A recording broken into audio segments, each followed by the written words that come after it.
नमस्कार दोस्तों। Target with Mrityunjay के यूट्यूब चैनल में आपका स्वागत है। दोस्तों, यह यूट्यूब चैनल है जो आर्थिक रूप से कमजोर बच्चे हैं उनको देखकर बनाया गया है, क्योंकि बहुत लोग हैं जिनके पास इतना पैसा नहीं होता है कि वो कोचिंग कहीं कर पाए। और सेकंड, उन बच्चों को भी ध्यान में रख के ये यूट्यूब चैनल बनाया गया है कि बहुत लोगों के पास पैसे तो हैं और वो लगातार बहुत सी कोचिंगें भी किए हैं, लेकिन उन्हें एक उचित कंटेंट नहीं मिल पा रहा है, एक उचित मार्गदर्शन नहीं मिल पा रहा है, जिससे वो लगातार एग्जाम में क्या हो रहे हैं, असफल हो रहे हैं। तो उसी को सब दोनों बातों को ध्यान में रख के इस YouTube चैनल पे जो इतिहास के संपूर्ण पाठ्यक्रम की चर्चा की जा रही है, और आपको एक ऐसा कंटेंट दिया जा रहा है जो बहुत ही कॉन्सेप्चुअल हो, और जिस तरीके से कथन कारक के एग्जाम में प्रश्न बन रहे हैं वो आपके एक भी प्रश्न ना गलत हो। दोस्तों, ये हमारा सिंधु घाटी सभ्यता का रिलेटेड दूसरा वीडियो है। पहले वीडियो में मैंने आपको बताया था कि सिंधु घाटी सभ्यता का पहले वीडियो में हमने बताया था कि सभ्यता और संस्कृति में क्या अंतर होता है, प्राक हड़प्पा सभ्यता किसे कहते हैं, और हड़प्पा सभ्यता के विकास के कौन कौन से 3 क्रम हैं, और सिंधु घाटी सभ्यता को हड़प्पा सभ्यता किसने नाम दिया और क्यों दिया। ये सभी प्रश्नों की हम दोस्तों पिछले वीडियो में चर्चा कर चुके हैं। आज के इस वीडियो में सेक्शन में दोस्तों हम लोग चर्चा करेंगे कि हड़प्पा सभ्यता के जो 4 कोने थे, 4 कोने मतलब कि सबसे पूर्वी हिस्सा कौन था, पश्चिमी हिस्सा कौन था, उत्तरी हिस्सा कौन था और दक्षिणी हिस्सा तक कौन था, ये सबसे ये जो स्थान थे ये इसका निर्धारण किसने किया, ये देखेंगे। ये पहला सेगमेंट होगा। उसके बाद दोस्तों हम लोग देखेंगे कि सिंधु घाटी की जो सभ्यता थी इसका विस्तार कौन कौन से देश में है, और उसका जो विस्तार सिंधु घाटी सभ्यता का अफगानिस्तान में किन किन स्थानों पे इसका विस्तार है, और उन विस्तार जो जो स्थान में है उनसे पिछले साल में क्या क्या प्रश्न पूछे गए वो देखेंगे। उसके साथ साथ दोस्तों देखेंगे कि सिंधु घाटी सभ्यता का पाकिस्तान में कहाँ का किस किस प्रांत कौन कौन से राज्य में सिंधु घाटी सभ्यता का पाकिस्तान में विस्तार है, और उनसे क्या क्या पिछले साल के प्रश्न पूछे गए हैं वो देखेंगे। साथ साथ दोस्तों हम लोग ये देखेंगे, बहुत तीसरा इंपॉर्टेंट टॉपिक है सिंधु घाटी सभ्यता की लिपि, और लिपि से बहुत क्वेश्चन पूछे गए हैं आपके एग्जाम में। हो सकता है आपके पास एक ही याद क्वेश्चन बैंक है, लेकिन हमारे पास कई क्वेश्चन बैंक है, तो काफी उसका रिसर्च किया जाता है। तो सिंधु घाटी सभ्यता से लिपि के बारे में आपको डिटेल से बताएंगे। और फिर सिंधु घाटी सभ्यता का तिथि क्रम क्या है, कैसे कुछ लोग कहते हैं कि 2300 ईसा पूर्व से 1700 ईसा पूर्व रही, तो ये जो अधिक अलग अलग इतिहासकारों का मत है हम लोग वो देखेंगे। और यहाँ भी पिछले साल के जो भी प्रश्न पूछे गए हैं वो आपको बताए जाएंगे। और ये जो जितना भी कंटेंट आपको बताया जाएगा बहुत ही आसान भाषा में, बहुत ही कॉन्सेप्चुअल वे में आपको बताया जाएगा, जिन्हें बिल्कुल जो फ्रेशर बच्चे बीए और एमए वाले हैं ना उन्हें भी समझ में आ जाएगा कि ये इतने टॉपिक हैं, बिल्कुल क्लियर हो जाएंगे। दोस्तों, आगे बढ़ने से पहले आपको बताना चाहेंगे कि हम लोग इतिहास लेखन की भी इसमें क्लास कर चुके हैं इस यूट्यूब चैनल पे। ये प्लेलिस्ट में आप देखिएगा तो इसमें आपको ये फोल्डर मिल जाएगा। इसमें मैं आपको बता चुका हूँ साम्राज्यवादी इतिहास लेखन क्या है, राष्ट्रवादी इतिहास लेखन क्या है, उपयोगितावादी इतिहास लेखन क्या है, प्राच्यवादी इतिहास लेखन क्या है, और मार्क्सवादी इतिहास लेखन क्या है। तो हम आपको इतिहास के लेखन की 5 विचारधाराएं बता चुके हैं। कुछ विचारधाराएं सबल्टन और कुछ नव इतिहासवादी विचारधाराएं और बची हैं, वो भी हम लोग यहाँ पे करके आपका इतिहास लेखन और हिस्ट्रियोग्राफी की क्लास धीरे धीरे कंप्लीट कर देंगे। उसके साथ साथ दोस्तों हम लोग पाषाण काल की भी पूरा टोटल पाषाण काल कंप्लीट कर चुके हैं। जिन लोगों को ना पता हो वो ये वीडियो देख सकते हैं। तो दोस्तों सबसे पहले हम लोग चर्चा करते हैं कि सभ्यता का विस्तार। तो विस्तार की बात की जाए तो ये दोस्तों 2 जगह है, एक तो भारत में, एक पाकिस्तान में, और तीसरा दोस्तों है अफगानिस्तान में। ये जो सिंधु घाटी सभ्यता का विस्तार, तो ये भारत के 7 राज्यों में है। कौन कौन से 7 प्रांत हैं? जम्मू कश्मीर, पंजाब, हरियाणा, राजस्थान, गुजरात, महाराष्ट्र और उत्तर प्रदेश। और दोस्तों अफगानिस्तान के 2 स्थान हैं जो हम लोग अगली स्लाइड में देखेंगे, और उनसे पिछले साल के प्रश्न पूछे गए हैं वो भी देखेंगे। पाकिस्तान के दोस्तों 3 प्रांत हैं, पंजाब, सिंध और बलूचिस्तान। ये इतनी जगह पे सिंधु घाटी सभ्यता का विस्तार है। अब ये दोस्तों हम ये टॉपिक की पहले सेगमेंट में चर्चा करने जा रहे हैं कि ये सिंधु घाटी सभ्यता का सबसे पूर्वी भाग कौन सा स्थान है। आलमगीरपुर मेरठ में है और हिंडन नदी के किनारे है। आपको ये स्थान भी याद रखना है कि सिंधु घाटी सभ्यता का सबसे पूर्वी स्थान कौन सा है जिसका उत्खनन हुआ है, और वो कौन सी नदी के किनारे है, ये भी एग्जाम में पूछा जा चुका है। उत्तरी हिस्सा दोस्तों मांडा है, ये अखनूर जिला में है, इसे चिनाब नदी के किनारे है। पश्चिमी दोस्तों सुतकांगे डोर है, ये बलूचिस्तान प्रांत में, ये दास्त नदी के किनारे है। दक्षिणतम हिस्सा दोस्तों देमाबाद है, ये अहमदनगर या पुणे जिले में है, और ये प्रवरा नदी के किनारे है। तो दोस्तों ये चारों आपको उत्तर पश्चिम उत्तर दक्षिण नॉर्थ, ये सभी आपको चारों स्थान याद रखने हैं। इनके नदी के किस नदी के किनारे स्थित है याद रखना। और इसका केंद्र बिंदु क्या है? हड़प्पा। ये बात कही किसने थी? ये प्रोफेसर एस आर राव ने कही थी, प्रोफेसर श्री रंगनाथ राव। तो ये चारों कोनों का निर्धारण किसने किया? प्रोफेसर एस आर राव ने किया। तो आप लोग ये तो समझ गए होंगे कि ये चारों कोने कौन थे और ये प्रोफेसर एस आर राव ने इसका निर्धारण किया। कुछ प्रश्न और एसएससी सीजीएल वगैरह में पूछे जाते हैं, वो भी देख लीजिए। तो आपको ये सूतकांगे डोर, आलमगीरपुर और ये मांडा और ये देमाबाद तो मैं आपको बता चुका हूँ। आप ये पूरब से पश्चिम लेंथ और उत्तर से दक्षिण लंबाई भी देख लीजिए। जो सिंधु घाटी सभ्यता का पूरब से पश्चिम में विस्तार है 1600 किलोमीटर और उत्तर से दक्षिण में विस्तार है 1400 किलोमीटर। तो आप लोग ये भी नोट कर लीजिएगा, क्योंकि ये भी एग्जाम में एसएससी सीजीएल जैसे एग्जामों में पूछा जाता है। अब दोस्तों हम लोग सेकेंड सेगमेंट में चलेंगे कि सिंधु घाटी सभ्यता का अफगानिस्तान में कहां-कहां विस्तार है और उनमें पिछले सालों के क्या-क्या प्रश्न पूछे गए हैं और ऐसे-ऐसे प्रश्न पूछे गए हैं कि अच्छे-अच्छे लोग क्लीन बोल्ड हो जाते हैं। दोस्तों अगर आपको कंटेंट अच्छा लग रहा है तो जिन लोगों ने चैनल को नहीं सब्सक्राइब किया है वो सब्सक्राइब कर दें और वीडियो को लाइक करना ना भूलें। और साथ-साथ नीचे डिस्क्रिप्शन में टेलीग्राम चैनल का लिंक भी दिया हुआ है, तो टेलीग्राम से आप लोग जरूर जुड़े कि वहां पे भी इतिहास के संबंधित महत्वपूर्ण क्विज वगैरह चलती रहती है। अब दोस्तों हम लोग सभ्यता का विस्तार देखेंगे अफगानिस्तान में। तो अफगानिस्तान में बेसिकली सभ्यता का दो जगह ज्यादा विस्तार मतलब उत्खनन हुआ है, एक सुर्तगोई एक मुंडी गाक। तो ये दोनों स्थान दोस्तों कहाँ है? ये हिंदू कुश पर्वत के उत्तर में है। कैसे, ये आपने इंडिया का मैप देखा होगा, ये जम्मू कश्मीर वाला भाग है। तो यहाँ पे जम्मू कश्मीर के नॉर्थ वेस्ट में एक हिंदू कुश पर्वत श्रृंखला निकली है, यहीं पे दोनों ये स्थान है, सुर्तगोई और मुंडी गाक। तो दोस्तों ये अफगानिस्तान के सुर्तगोई से अभी तक कुछ प्रश्न पूछे गए हैं। ये असिस्टेंट प्रोफेसर के एग्जाम में पूछा गया था, किस स्थान पर पटुए है। पटुए का मतलब दोस्तों क्या कहते हैं? फ्लेक्स के बीजों से भरा हुआ जुता हुआ खेत मिला है। तो दोस्तों यह है सोर्तगई और ये एग्जाम में बहुत लोग कंफ्यूज हो गए, बहुत वेरी इंपॉर्टेंट है, आप लोग इसे याद रखिए और इसका नोट्स भी अब बनाते चले आइएगा। आप डेली लेक्चर देखिए और इसका एक बेहतरीन नोट्स बनाइए। धीरे धीरे आपका पूरा इतिहास का सिलेबस कंप्लीट हो जाएगा और आप कहेंगे वास्तव में आपका कोई एग्जाम नहीं रुकेगा। सुर्तगोई से रिलेटेड अन्य प्रश्न क्या पूछे गए? नेहरू के अवशेष यहाँ से प्राप्त हुए हैं, शुष्क कृषि प्राप्त हुई है, सेंधव व्यापारिक बस्ती प्राप्त हुई है, मानकों को छेद करने की ड्रिल प्राप्त हुई है, राइनो को क्या कहते हैं? एक सिंग वाला गेड़ा की उत्कीर्ण मोहरें प्राप्त हुई है। आपको ये याद रखना है कि ये पूछा गया था किस स्थान पर व्यापारिक बस्ती एक लाज बर्द मणि पत्थर होता है कि प्राप्ति का सर्वप्रथम केंद्र था। तो वो व्यापारिक बस्ती कौन थी? सुर्तगोई। तो सुर्तगोई से क्या क्या प्रश्न पूछे गए एग्जाम में? अगर एग्जाम में प्रश्न पूछा जाए कि फ्लेक्स के बीजों से भरा हुआ जूता हुआ खेत कहाँ मिला है? सुर्तगोई। अगर एग्जाम में पूछा जाए नेहरू के अवशेष सिंधु घाटी सभ्यता के नेहरू का अवशेष कहाँ से मिला है? तो आंसर क्या होगा? सुर्तगोई। अगर प्रश्न पूछा जाए सिंधु घाटी की सभ्यता से रिलेटेड शुष्क कृषि के साक्ष्य कहाँ से है? तो सुर्तगोई। एग्जाम में पूछा जाए कि सिंधु घाटी सभ्यता में किस स्थान से मनकों को छेद करने वाली ड्रिल प्राप्त हुई है? तो ये सुर्तगोई। अगर पूछा जाए कि एक सिंह वाले गेंडे की उत्कीर्ण मोहरें कहाँ से प्राप्त हुई है? तो आंसर क्या होगा? सुर्तगोई। अगर एग्जाम में पूछा जाए किस स्थल से व्यापारिक बस्ती में एक लाज मध्य पत्थर के साथ एक प्रमुख केंद्र था? तो सुर्तगोई। तो इतने सुर्तगोई से रिलेटेड प्रश्न पूछे जा सकते हैं। अब दोस्तों हम लोग चलते हैं सेकेंड सेगमेंट के ही पाकिस्तान पोर्शन में। तो पाकिस्तान में दोस्तों तीन प्रांत हैं बेसिकली, जहां से सिंधु घाटी सभ्यता के स्थल प्राप्त हुए, एक बलूचिस्तान, एक सिंध प्रांत और एक पंजाब प्रांत। तो बलूचिस्तान के दक्षिणी प्रांत से पाकिस्तान के ये स्थान प्राप्त हुए। तो पाकिस्तान में के किस दक्षिणी बलूचिस्तान के किस स्थान से सिंधु घाटी सभ्यता के स्थल मिले हैं? तो सुतकांगे डोर, सुतका कोह, बालाकोट, नोनदोरी, डाबरकोट। तो आप लोग ये एक तरीके से स्थान पढ़ लीजिएगा। फिर सिंध प्रांत के दोस्तों मोहनजोदड़ो, कोटदीजी, आमरी, अली मुराद, नगौर, थोरोबारदोड़ो, लखुइनजोदड़ो, जुदेर जोदड़ो। तो ये दोस्तों एग्जाम में आपको याद रखना है, क्योंकि एग्जाम में प्रश्न पूछा जा चुका है कि निम्नलिखित स्थल पाकिस्तान के सिंध प्रांत में स्थित है। उसमें ऑप्शन था मोहनजोदड़ो, कोटदीजी, आमरी, और ये उसमें आंसर क्या था? 1 2 3। तो हो सकता है कि भविष्य में एक आध क्वेश्चन इधर नीचे से जोड़ के एक नया क्वेश्चन फॉर्मेट कर दिया जाए। तो आप लोग ये स्थान देख लीजिएगा सिंध में कौन है। फिर दोस्तों पाकिस्तान के पंजाब प्रांत में कौन है? हड़प्पा, डेरा इस्माइल खां, रहमान डेरी, गुमला, जलीलपुर और चकबुर बाने सियाल। उसके बाद दोस्तों अब हम लोग चर्चा करेंगे कि पाकिस्तान से रिलेटेड सिंधु घाटी सभ्यता के क्या प्रश्न पूछे गए हैं सूतकांगे डोर। तो अगर प्रश्न एग्जाम में कई बार पूछा जा चुका है कि किस स्थल को हड़प्पा सभ्यता का चौराहा कहते हैं, दोस्तों उसका आंसर क्या है? सूतकांगे डोर।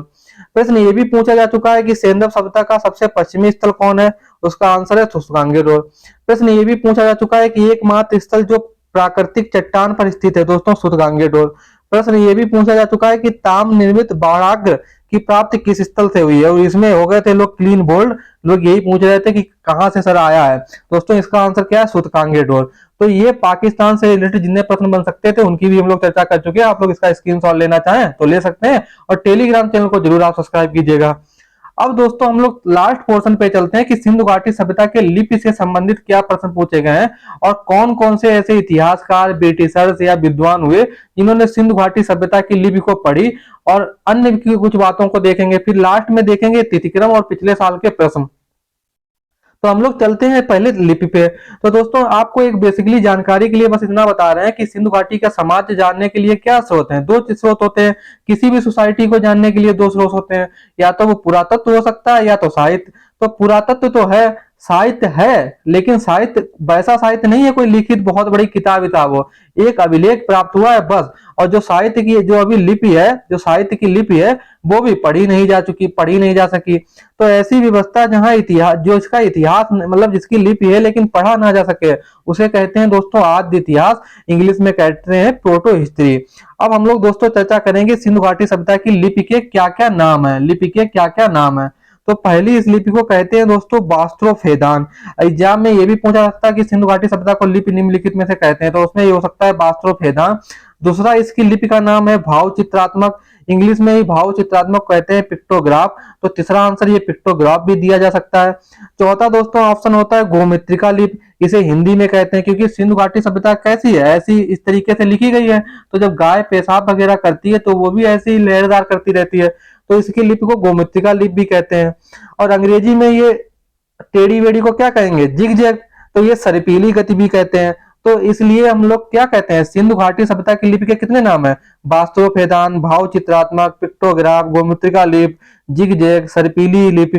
तो इसमें कोई भी एग्जाम में मतलब ऑप्शन आए तो आप लोगों को टिक मार देना है। तो ये हो गई ये लिपि। अब हम लोग चर्चा करेंगे कि इस लिपि को पढ़ने का सबसे पहले प्रयास किसने किया, क्योंकि एग्जाम में लगातार प्रश्न पूछे जा रहे हैं। तो दोस्तों इस लिपि का पढ़ने का सबसे पहले दावा किया था एस.एल. वार्डेन ने, और कब किया था, 1925 में। तो बस आपको यही याद रखना है कि सबसे पहले पढ़ने का प्रयास किया वार्डेल। और अगर एग्जाम में पूछा जाए कि इसे कंप्यूटर से पढ़ने का प्रयास सबसे पहले किसने किया, तो आंसर होगा आई महादेवन। और अगर पूछा जाए कि विश्व स्तर पर इस लिपि को पढ़ने का दावा किसने किया, तो अशोका परपोदा ने। अगर एग्जाम में पूछा जाए कि एक प्रोफेसर हेरास थे, इन्होंने इस लिपि को क्या कहा, इन्होंने कहा ये प्राग तमिल का प्राचीनतम रूप है। एक अरुण पाठक आईएएस हुए, इन्होंने भी इनका पढ़ने का दावा किया। और प्रोफेसर श्री रंगनाथ राव ने तो किया ही था, इन्होंने पढ़ने का दावा, लेकिन ये जितने भी थे ये सब असफल हो गए। लेकिन आपको बस इसमें ये याद रखना है कि सबसे पहले पढ़ने का प्रयास किसने किया, और ये कंप्यूटर वाला आई महादेवन वाला याद रखना है, और हैरास वाला ये प्राग तमिल वाला, इतने आपको याद रखने हैं। और ये सब असफल क्यों हो गए इस लिपि को पढ़ने के लिए, क्योंकि दोस्तों इसकी कोई द्विभाषी कोई मतलब लेख ही नहीं प्राप्त हुआ है। जो वही धोलावीरा वाला एक लेख प्राप्त हुआ है बस, अन्य कोई मतलब ऐसा नहीं हुआ जिसमें दो भाषा में लिखा हो। कैसे मान लिया एक ये सिंधु घाटी सभ्यता की लिपि तो लिखी हो, क्या हो सकता है कि रोमन अरमाइक वगैरह में लिखा होता तो ये पढ़ ली गई होती अब तक लिपि। तो एक तो कोई द्विभाषी अभिलेख नहीं मिला है, और एक अभिलेख मिला भी है 14 चित्रों का विज्ञान पट धोलाधीरा से, बस यही एक पिक्टोग्राफ है। तो इसके हिसाब से भी लिपि पढ़ने में शायद मतलब सफल नहीं हुए हैं। अब दोस्तों मैं आपको एक बात और बता देना चाहता हूँ, फिर लिपि से रिलेटेड जितने प्रश्न पूछे गए उनकी भी चर्चा कर लूंगा कि कैसे ये सिंधु घाटी की सभ्यता का कोई स्थान है। तो ये पहले भी रहस्य थी, अभी भी रहस्य है। क्यों? क्योंकि इसमें दोस्तों उत्खनन की समस्या है। क्या उत्खनन की समस्या है, कि उत्खनन दोस्तों दो प्रकार से किया जाता है, ऊर्ध्वाधर और क्षैतिज। कैसे ऊर्ध्वाधर होता है दोस्तों ऐसा खड़ा खड़ा, और क्षैतिज कैसा होता है, पड़ा पड़ा, हॉरिजॉन्टल और लॉन्गिट्यूड। तो दोस्तों इसमें जो उत्खनन हुआ है अभी तक, या जितना भी उत्खनन भारत में होता है वो सब ऊर्ध्वाधर होता है। और ऊर्ध्वाधर की सीमाएं क्या क्या है उत्खनन की, तो पहली सीमा तो ऊर्ध्वाधर उत्खनन की यही है कि एक ऊर्ध्वाधर खुदाई से एक निश्चित क्षेत्र के बारे में जान सकते हैं। सपोज डेट कैसे ये कोई स्थान है, तो यहाँ से मान लिया ये ऊर्ध्वाधर उत्खनन हुआ, तो इसी एक निश्चित क्षेत्र के बारे में भी जान सकते हैं। और दूसरी बात, हम लोग ज्यादा गहराई पे उत्खनन कर नहीं सकते हैं, क्योंकि नीचे क्या होता है, पानी होता है, तो नीचे निकल आएगा पानी, इसलिए एक ऊर्ध्वाधर की सीमाएं हैं। और क्षैतिज उत्खनन क्यों नहीं किया जाता है, क्योंकि अगर क्षैतिज उत्खनन किया जाएगा तो दोस्तों एक यहाँ पे भी तो एक कोई वर्तमान सभ्यता होती है, मान लिया कोई बस्ती है, क्या क्षितिज उत्खनन करने के चक्कर में कोई प्राचीन सभ्यता जानने के लिए हम वर्तमान सभ्यता की बस्तियों को सब उड़ा देंगे? तो इसीलिए एक लुप्त सभ्यता के बारे में जानने के लिए हम वर्तमान सभ्यता को लुप्त नहीं कर सकते, इसलिए क्षितिज उत्खनन नहीं किया जाता है। साथ साथ ये क्षितिज उत्खनन दोस्तों जो होता है ये महंगा और अव्यवहारिक है। तो ये मैंने आपको बेसिक जानकारी दी। अब हम लोग दोस्तों चलते हैं कि सेंदप लिपि से रिलेटेड एग्जाम में क्या क्या प्रश्न पूछे गए हैं, और लिपि से संबंधित आपको कुछ एक दो पॉइंट एक्स्ट्रा बताएंगे, जिससे एग्जाम में अगर नए क्वेश्चन कोई फॉर्मेट है तो आपको सही हो जाए। तो पहले तो मैं आपको बताना चाहूंगा कि दुनिया के सबसे पहले कौन से लोग थे जिन्होंने लिपि का प्रयोग किया। तो दोस्तों सबसे पहले थे मेसोपोटामिया के सुमेरियन लोग थे, इन्होंने सबसे पहले लिपि का प्रयोग किया था। और ये अगर प्रश्न पूछा जाए कि सबसे पहले लेखन प्रणाली को विकसित करने वाले लोग थे, तो सबसे पहले लेखन प्रणाली किसने विकसित की? मेसोपोटामिया के सुमेरियन लोग। अगर ये पूछा जाए कि सुमेरियन लोगों ने कौन सी लिपि, कैसे वर्तमान में हम लोग देवनागरी लिपि का प्रयोग करते हैं, अंग्रेजी कौन सी लिपि में लिखते हैं, रोमन लिपि में लिखते हैं, तो ऐसे ये सुमेरियन लोगों ने कौन सी लिपि का प्रयोग किया था? तो ये मेसोपोटामिया के सुमेरियन लोगों ने कौन सी लिपि प्रयोग की थी? क्यूनिफॉर्म लिपि। तो आपको ये क्यूनिफॉर्म लिपि का नाम याद रखना है। दोस्तों आपको ये भी याद रखना है, ये जो सेंदव सभ्यता की लिपि थी ये विश्व की प्राचीनतम 4 लिपियों में से एक थी। ये भी आपको बेसिक जानकारी के लिए बताना दिया गया है। वैसे आप 2 पॉइंट याद रखिए कि दुनिया में सबसे पहले मेसोपोटामिया के सुमेरियन लोगों ने लेखन प्रारंभ किया और इन्होंने क्यूनिफॉर्म लिपि का प्रयोग किया। अब आपको ये एग्जाम में एक बार प्रश्न पूछा गया था कि सेंदप लिपि का सबसे पुराना नमूना किसे प्राप्त हुआ? दोस्तों इसका सही आंसर क्या था? अलेक्जेंडर कानिंगम, और अच्छे लोग हो गए थे क्लीनबोल्ड। अब दोस्तों हम आपको सेंदप लिपि से जो अन्य प्रश्न पूछे गए हैं, चपरासी, खलासी से लेके assistant professor, TGT, PGT, SSC, एक भी प्रश्न आपका गलत नहीं होगा। तो सेंदप लिपि में अक्षर कितने हैं? 400 से अधिक। ये एसएससी सीजीएल जैसे एग्जामों में पूछा गया है। अगर ये पूछा जाए कि हाँ गोमुत्रिका लिपि है जिसे बुस्टोफिदान कहते हैं, ये भी मैं आपको बता चुका हूँ। ये दाएं से बाएं लिखी जाती है। और दोस्तों ये दाएं से बाएं लिखी जाती है, किसने खोजा और ये दाएं बाएं से कहाँ रिलेटेड आया, हम लोग अगली स्लाइड में चर्चा करेंगे। लेकिन आप ये याद रखिए कि जो सिंधव घाटी की सभ्यता होती है ये दाएं से बाएं लिखी जाती है, लेकिन हम लोग वर्तमान में कैसे लिखते हैं? इधर से इधर लिखते हैं, ऐसे ऐसे लिखते हैं ना, लेकिन ये सभ्यता ऐसे ऐसे लिखी गई थी। तो आपको इसकी लिपि का ये याद रखना है, ये किसने खोजा ये भी हम लोग अगली स्लाइड में चर्चा करेंगे कि सिंधु घाटी सभ्यता की लिपि के बारे में, ये किसने खोजा कि दाएं से बाएं। यह दोस्तों वर्णात्मक ना होकर चित्रात्मक है। मैं आपको बताया था कि पिछली स्लाइड में गोमुत्रिका, लेख, जिगजैग, पिक्टोग्राफ, चित्रात्मक। और दोस्तों लिपि में सर्वाधिक अंकन कौन से अक्षर सर्वाधिक प्राप्त हुए हैं? तो एक यू अक्षर का अक्षर प्राप्त हुआ, एक मछली की आकृति टाइप की, ये वाले 2 सबसे ज्यादा इसमें चित्रात्मक मिले हैं। अब आपको याद रखना है कि किस पुरातत्वविद के अनुसार सेंदप लिपि में 537 अक्षर आकृतियां हैं, ऐसा ये अहमद हसन दानी कहते थे। तो आप इनका नाम याद रखिएगा, ये पीजीटी वगैरह में पूछा जा सकता है। और ये तो रिपीटेड क्वेश्चन है, आपको सभी क्वेश्चन बैंक में मिल जाएगा कि सेंदप सभ्यता का सबसे बड़ा अभिलेख या साइन बोर्ड कहां से प्राप्त हुआ? तो धोलावीरा से। अगर ये पूछा जाए कि सेंदप लिपि का सबसे बड़ा अभिलेख कितने चिन्हों वाला है? तो दोस्तों 26। तो आपको ये 26 याद रखना है। तो दोस्तों ये हो गई कुछ बेसिक जानकारी क्यूनिफॉर्म लिपि और गोमुत्रिका लिपि और अहमद हसन दानी। आप इसका स्क्रीनशॉट लेना चाहें तो ले सकते हैं। अब निकलेंगे क्लीन बोल्ड होने वाले प्रश्न। तो दोस्तों अगर प्रश्न पूछा जाए कि बलुए पत्थर और जिप्सम से लेख लिखने के अलग अलग प्रमाण कहाँ मिले हैं? तो दोस्तों ये धोलावीरा है, क्लीन बोल्ड होने वाला प्रश्न। दोस्तों आपको ये भी याद रखना है कि ये सेंदप लिपि में जो लिखा गया है ये कहाँ कहाँ किस किस पर लिखा गया है। तो अगर पूछा जाए कि सेंदप लिपि या अभिलेख का अंकन किन पर हुआ है, तो मोहरों पर लिखा गया है, ताम्रकांस्य वस्तुओं पर लिखा गया है और मृदभांडों पर लिखा गया है। एक बहुत वेरी इंपॉर्टेंट प्रश्न है और इसका लोगों ने काफी इसका आंसर ढूंढा था। प्रश्न क्या पूछा गया था एक बार कि हाल ही में किस स्थल पर 2 पाषाण हस्त कुल्हाड़ी, जो हाथ की कुल्हाड़ी नहीं होती, आप लोगों ने देखी होगी इस टाइप से, ये डंडा लगा होता है, हस्त कुल्हाड़ी मिली है जिन पर सेंदप लिपि के 4 अक्षर अंकित हैं। दोस्तों ये कुल्हाड़ी मिली है नागपट्टनम, तमिलनाडु। और बहुत रेयर क्वेश्चन है, आप लोगों को ये भूलना नहीं है कि ये 2 कुल्हाड़ी मिली है और इन पे सेंदप सभ्यता के 4 अक्षर हैं। ये नागपट्टनम, तमिलनाडु से मिली है। मैंने आपको दोस्तों बताया था कि सेंदप लिपि बाएं से दाएं लिखी गई, मतलब दाएं से बाएं लिखी गई। तो ये किसने खोजा? तो दोस्तों ये किसने स्पष्ट किया सेंदप लिपि दाएं से बाएं लिखी गई? तो दोस्तों ये बीबी लाल ने। ये बीबी लाल कौन है? इन्होंने ही रामायण और महाभारत कालीन स्थलों की खोज की है, उत्खनन किया है। और मैंने आपको महाकाव्य से रिलेटेड 58 मिनट का एक वीडियो बनाया था, प्लेलिस्ट में है, आप लोग देखिएगा, बहुत अच्छे अच्छे प्रश्न बताए थे आपको। और दोस्तों आपको ये भी याद रखना है कि बीबी लाल ने किसकी खुदाई से यह स्पष्ट किया कि सेंधव लिपि दाएं से बाएं लिखी गई है, तो कालीबंगा। देखिए कितने कितने डेप्थ में क्वेश्चन निकले हैं। ये देखो दाएं से बाएं आप लोगों को पता होगा लूसेंट वगैरह मिल जाता है, तो ये बीबी लाल ने बताया, उन्होंने कालीबंगा से खुदाई की तब उन्होंने स्पष्ट किया। अब दोस्तों जो ये लिपि थी इसे बहुत से लोगों ने पढ़ने का प्रयास भी किया था, मैंने आपको बताया आई महादेवन ने किया था, एस एल वाडेल ने किया था।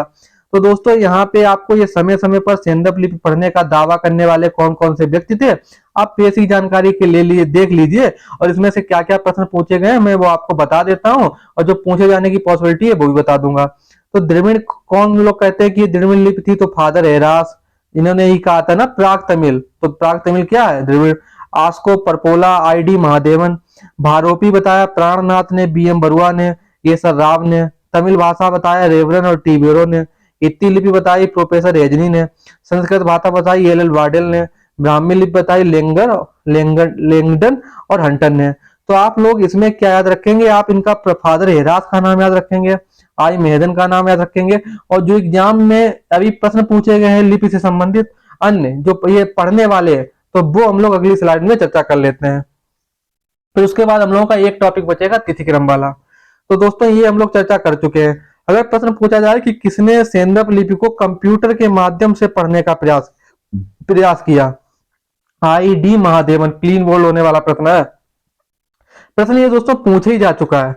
दूसरा अगर ये भी प्रश्न पूछा जा चुका है कि सिंधु लिपि में तमिल भाषा में परिवर्तित करने का प्रयास किसने किया, तो ये रेवरन टीबोरो, इनका नाम याद रखना है।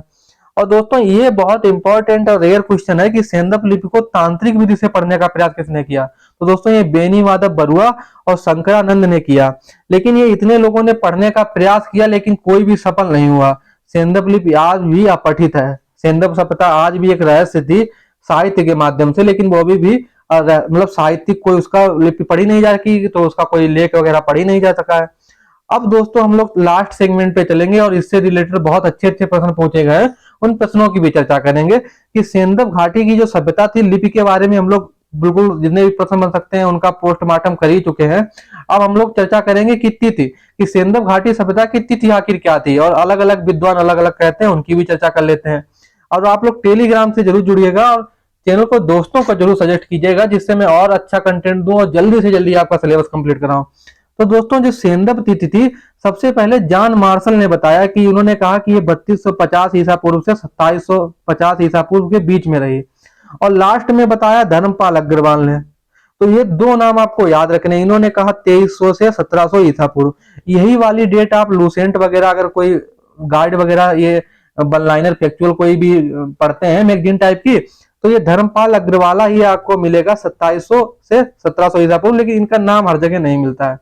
तो ये धर्मपाल अग्रवाल ने कैसे किया, कार्बन डेटिंग के माध्यम से इन्होंने ये निकाला था टाइम पीरियड, और ये कार्बन डेटिंग क्या होती है इसकी भी हम लोग आपको एक अगली वीडियो में बता देंगे। तो पहला आपको जॉन मार्शल का नाम याद रखना, फिर उसके बाद 2800 से 2500 ईसा पूर्व अर्नेस्ट मेके, फिर 3500 से 2700 ईसा पूर्व एम एस बस, इन्हें माधव स्वरूप बस भी कहते हैं, फिर 2250 से 1750 आलचिन, 2350 से 1700 ईसा पूर्व जी एस गेल्ड, 2500 से 1500 ईसा पूर्व मार्टिन व्हीलर, 2500 से 1700 ईसा पूर्व मार्टिन व्हीलर। तो ये मार्टिन व्हीलर ने कितने टाइम पीरियड बताया, 2 बार टाइम पीरियड बताया, इनके अलग अलग विचार 2 बार बदले, और 2000 से 1500 ईसा पूर्व फेयर सर्विस।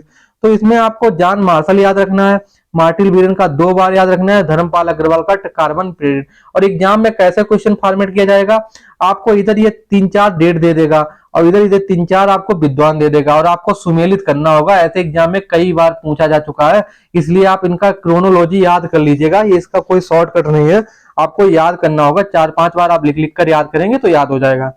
अब इससे प्रश्न एक तो ये क्रोनोलॉजी वाला पूछा गया है कि ये आपको इधर 4-5 टाइम पीरियड दे देगा, इधर विद्वान दे देना होगा, सुमेलित करना होगा। एक बार ये भी प्रश्न पूछा गया है कि सर्वप्रथम किसने सेंधव तिथि का निर्धारण किया, तो मैंने बताया है आपको जॉन मार्शल ने। प्रश्न ये भी एक बार दोस्तों पूछा गया है कि मेसोपोटामिया की सभ्यता के आधार पर किसने सेंधव तिथि का निर्धारण किया, तो ये दोस्तों माधव स्वरूप वत्स थे। कौन, माधव स्वरूप वत्स। तो इन्होंने क्या निर्धारित किया था, 3500 से 2700 ईसा पूर्व। तो ये प्रश्न भी याद रखना है दोस्तों। आपका कोई भी तिथि से रिलेटेड मैं जो जो टॉपिक पढ़ाऊंगा उन सभी प्रश्नों का पोस्टमार्टम कर दूंगा, आप बेचिन मतलब बिल्कुल टेंशन मत लीजिए, सभी प्रश्न आपके सॉल्व हो जाएंगे। अगला दोस्तों प्रश्न पूछा गया है कि सेंदप मोहरों के आधार पर सेंदप सभ्यता का कालक्रम किसने किया? तो जी जे गेट ने किया। इन्होंने कैसे किया? मोहरों के आधार पर 2350 से 1700 ईसा पूर्व। तो ये तीन तो बेसिकली ये क्वेश्चन पूछे गए थे, कुछ दो तीन क्वेश्चन और पूछे गए, उनकी भी चर्चा कर लेते हैं। अगर प्रश्न एक बार पूछा गया कि किस विद्वान ने सेंदप सभ्यता के दो तिथियों का निर्धारण किया, तो इसका कौन है? Martin wheeler. मैंने आपको बताया भी था, ये देखिए यहाँ पे, ये मार्टिन व्हीलर ने दो बार, एक बार 2500 से 1500 और एक बार 2500 से 1700। तो ये भी एग्जाम में पूछा जा चुका है। अगर एक बार ये प्रश्न पूछा जा चुका है कि किसने ऋग्वेदिक आर्यों के आगमन की तिथि 1500 ईसा पूर्व को सेंदप सभ्यता के अंत की तिथि के रूप में स्वीकार किया? दोस्तों ये व्हीलर थे, इसीलिए इनका दो बार कॉन्सेप्ट चेंज हुआ और दो तिथियों का इन्होंने निर्धारण किया। अगर एग्जाम में एक बार प्रश्न पूछा गया किसने सेंदप सभ्यता की काल अवधि 500 वर्ष स्वीकार की? दोस्तों ये आंसर है फेयर सर्विस। और ये मैं आपको बता चुका हूं धर्मपाल अग्रवाला। क्या क्वेश्चन पूछा जाता है कि कार्बन डेटिंग के आधार पर सेंदप सभ्यता की तिथि निर्धारित करने वाले भारतीय विद्वान कौन थे? धर्मपाल अग्रवाल। तो ये इस तरीके से आपके तिथि वाले भी प्रश्न निकल गए। इस देखिए हम लोगों ने कितनी डेप्थ में प्रश्न चर्चा की। जिन लोगों ने नहीं सब्सक्राइब किया चैनल को सब्सक्राइब करना, दोस्तों को ज्यादा से ज्यादा मतलब चैनल को भी सजेस्ट करें, क्योंकि नया चैनल है, सभी को नहीं इसके बारे में जानकारी है। और वीडियो को लाइक करना ना भूले। अब हम लोग जल्दी तीसरे लेक्चर पे आएंगे, अच्छे अच्छे उसमें टॉपिक और कॉन्सेप्चुअल बेस में बिल्कुल डिस्कशन करेंगे। और शाम को दोस्तों हम लोग क्या किया करेंगे, सुबह तो एक लेक्चर करेंगे इतिहास के किसी टॉपिक का, और शाम को एक किसी हम लोग वन लाइनर प्रश्नों की चर्चा करेंगे लगभग 1 लाख। अब डेली ये आज से होगा, मतलब कल से होगा, आज तो नहीं होगा, कल से होगा। मतलब ये इस तरीके से हम लोगों की सीरीज चलेगी। थैंक